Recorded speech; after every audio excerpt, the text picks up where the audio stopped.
తీస్తామనండి మా అమ్మని తీసుకొచ్చినాం గుడ్ల సుషి పేషెంట్ ఆమెకు ట్రీట్మెంట్ కాలు ఇన్ఫెక్షన్ అయిందని తీసుకొచ్చినాం. డయాలసిస్ చేయాలి, కిడ్నీ ప్రాబ్లం ఉందని చెప్పి డయాలసిస్ చేసింది. చేసిన తర్వాత 2 రోజులు మంచిగానే ఉంది. తర్వాత ఇంటికి వెళ్దాం అనుకుంటున్నాం. స్కానింగ్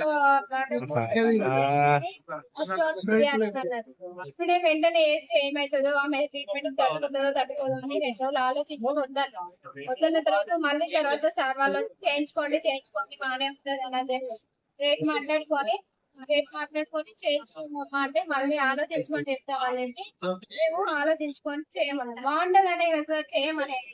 ఇట్లా చేస్తారని చేస్తున్నారు. ఆపరేషన్ చేయడం బ్లడ్ ప్యాకెట్ కావాలన్నారు. బ్లడ్ ఎక్కించినాం. ఎక్కించిన తర్వాత తీసుకుపోయి బాగానే చేసిన తర్వాత బయటికి తీసుకొచ్చిండు. ఐసీయూకి తీసుకుపోతానమన్నారు. ఆమె మాట్లాడింది బాగానే ఉంది, ఏం లేదని అన్నారు.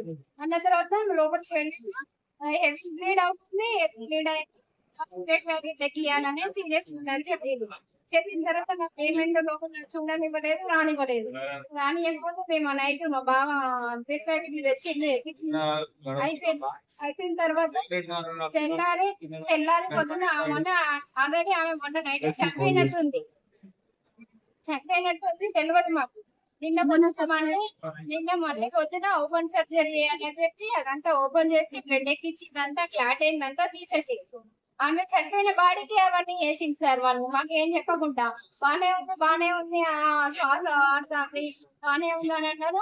మొత్తం అదంతా తీసేసినాక 24 hours కి చెప్తా అన్నారు.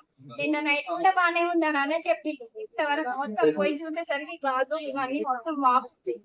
రెండు మొత్తం ఎక్కట్లేదు. మీరు డబ్బులు 1,50,000 కట్టి 2,50,000 మరి మీరు